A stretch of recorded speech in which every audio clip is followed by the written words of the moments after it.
কংগ্ৰেছ দলৰ নীতি আৰ্টিকল 244 পৰটো স্পষ্ট আৰু ৰাহুল গান্ধী ডাঙৰীয়া স্বয়ং এই বিষয়টো যোৱা বিধানসভা নিৰ্বাচনত উল্লেখ কৰিছে আৰু কংগ্ৰেছ দল সদায় 6 শেডিউল আৰু অট'নমিৰ ওপৰত বিশ্বাস কৰে। প্ৰায়তঃ তৰুণ গগৈদেৱে সদায় আমাৰ অসমৰ বিভিন্ন জনগোষ্ঠী জনজাতি নেতৃত্বক ক্ষমতা দিছে, ক্ষমতা বিকেন্দ্ৰীকৰণ কৰিছে আৰু হিমন্ত বিশ্ব শৰ্মা ডাঙৰীয়া সদায় ক্ষমতা কেন্দ্ৰীকৰণ কৰিছে। তো তেওঁ ডিচেন্ট্ৰেলাইজ কৰিবলৈ বিচৰা নাই, তেওঁ ৰিম'ট কণ্ট্ৰল কৰি চলাবলৈ বিচাৰে, ৰিম'ট কণ্ট্ৰলৰ পৰা ডিপু চলাবলৈ বিচাৰে। কংগ্ৰেছ আহিলে ৰিম'ট কণ্ট্ৰল দিছপুৰত নহয়, ৰিম'ট কণ্ট্ৰল ডিপুত থাকিব। কাৰ্বি আংলঙৰ দেনগাঁৱৰ পৰা কংগ্ৰেছে আজি বিধানসভা নিৰ্বাচনৰ 26 বিধানসভা নিৰ্বাচনৰ ৰণৰংকা বজাইছে বুলি আপুনি ভাবে নেকি? ডেফিনেটলি আপোনাৰ ৰাজীৱ ভৱনৰ চাওক কেনেদৰে আমাৰ কংগ্ৰেছৰ সমাগম, এইটোৱে প্ৰমাণ কৰে যে আমাৰ কংগ্ৰেছ দল আৰু মাত্ৰ কংগ্ৰেছ দল নহয়, অসমৰ ৰাইজ আজি ৰণডংকা বজাবলৈ সাজু হৈছে যেন লাগিছে। আমাৰ कांग्रेस है बीजेपी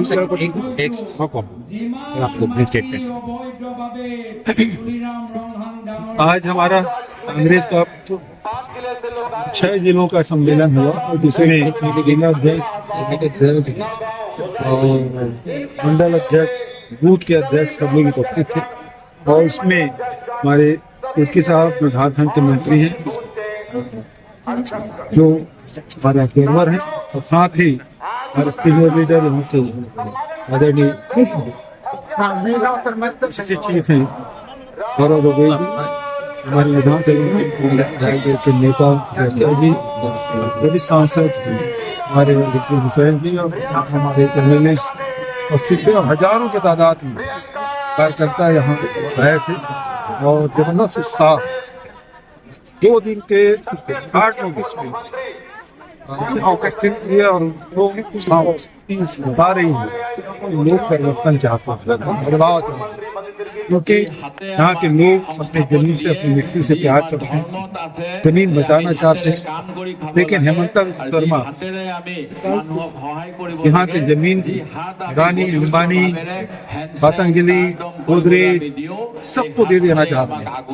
कांग्रेस पार्टी ने बता दिया था कि आदिवासी की जमीन गैर आदिवासी नहीं खरीद सकते, लेकिन इन्होंने सब जो बड़े कॉर्पोरेट घराने हैं उसको सौंप दे रहे हैं। तो आज आसाम बचाने की जरूरत है, आसाम की संस्कृति सबको बचाने की जरूरत है। मैं समझता हूँ कि इस मामले में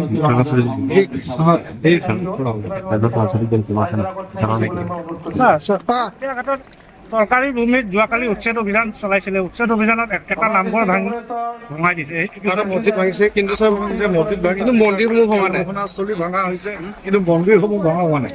আৰু অলপ ডিটেইলছ লৈ লওক, গোটেইখিনি ডিটেইলছো আমি লোৱাটো আমি বিচাৰোঁ। কিন্তু মই এটা কথা ক'বলৈ বিচাৰোঁ যে PGR DGR আপোনালোকে নিজেই জানে যে কাউন্সিলে কোনো ধৰণৰ স্থিতি যি তেওঁলোকৰ দায়িত্ব আছিলে হাইকোৰ্টৰ কেছৰ সম্পৰ্কত তেওঁলোকে দায়িত্বটো নলয়। এইটো কাৰ গাফিলতি? এইটো কাউন্সিলৰ গাফিলতি। কাউন্সিলৰ চিফ তুলিৰাম ৰমনান ডাঙৰীয়া কাৰ মানুহ? হিমন্ত বিশ্ব শৰ্মা। হিমন্ত বিশ্ব শৰ্মা ডাঙৰীয়া কি বিচাৰে?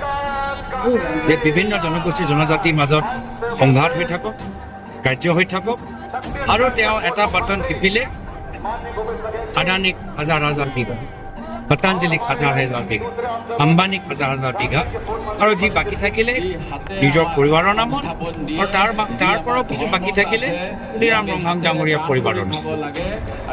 তো মাটিৰ সমস্যা যেতিয়ালৈকে হিমন্ত বিশ্ব শৰ্মা ডাঙৰীয়া মুখ্যমন্ত্ৰী হৈ থাকে, তুলিৰাম ৰমনান ডাঙৰীয়া চিফ হৈ থাকে, মাটিৰ সমস্যা সমাধান হয়। কিন্তু ইয়াৰ লগতে মই এটা কথা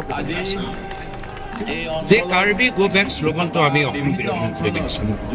কিছুমানে কাৰ্বি গো বেক শ্লোগান কোৱাটো একদম অনুচিত, একদম অনুচিত।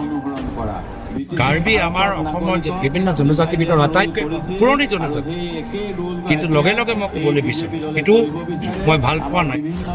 কিছুমানে কৈছে সকলোৱে কৰা নাই, কিছুমানে কৈছে সকলোৱে কৰা নাই, আৰু একেৰাহে কিছুমানে আমাৰ ভোজপুৰী সমাজৰ যে ঘৰ জ্বলাই দিলে সেইটো মই দুখ প্ৰকাশ কৰিছোঁ, সেইটো মই দুখ প্ৰকাশ কৰিছোঁ।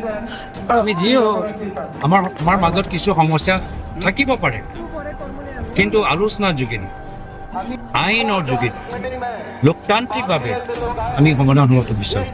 আমি নিজৰ মাজত সংঘাত, ঘৰ জ্বলোৱা, মাৰপিট আমি নিবিচাৰোঁ। কিন্তু এয়া হৈছে হিমন্ত বিশ্ব শৰ্মা ডাঙৰীয়াৰ ৰণকূপ। আজি কোকৰাঝাৰত একে হৈছে, তাতো দুটা জনগোষ্ঠীৰ মাজত সংঘাত। যি সমন্বয় প্ৰয়াত তৰুণ গগৈদেৱে অসমৰ বিভিন্ন জনগোষ্ঠী জনজাতিৰ মাজত কিমান কষ্ট কৰি 15 বছৰ একদম নিজৰ ঘৰৰ দৰে ধৰি ৰাখিলে, আজি সেই ঘৰখন হিমন্ত বিশ্ব শৰ্মা ডাঙৰীয়া মাত্ৰ নিজৰ স্বাৰ্থৰ বাবে টচ নচ কৰি পেলাই থৈছে।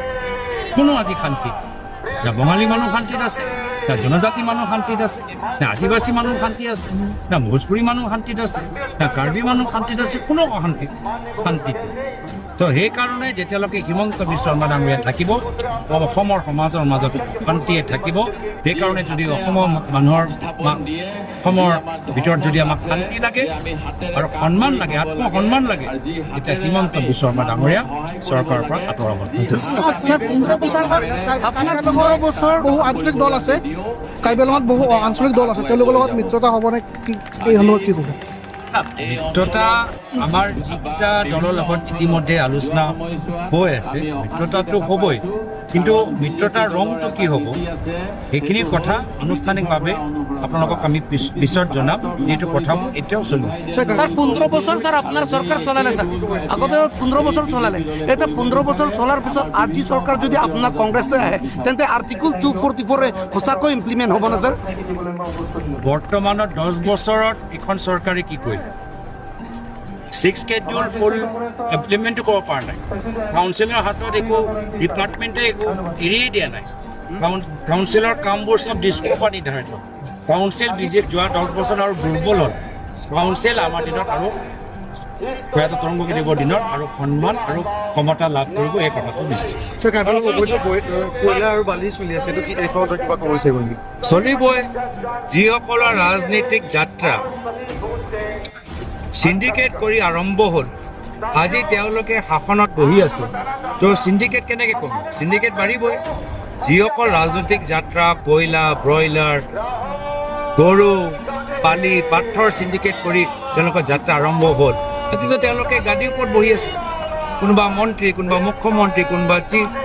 সেইকাৰণে সিন্ডিকেট বাঢ়ি গৈছে। এতিয়া যুৱকসকলৰ ওচৰত চাকৰি নাই, এতিয়া সিন্ডিকেট সোমোৱাই বাহিৰে আমাৰ যুৱকৰ ওচৰত একো চাকৰি নাই।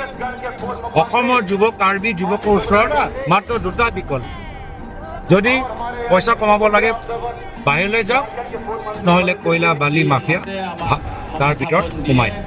তাৰ বাহিৰে একো বিকল্প।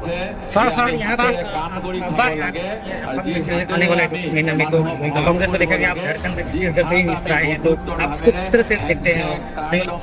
मैं कृतज्ञ हूँ कि कांग्रेस के शीर्ष नेतृत्व ने असम के लोगों की जो समस्याएं हैं हिमंत बिश्व शर्मा जी के शासन में कितना गंभीर रूप से लिया है।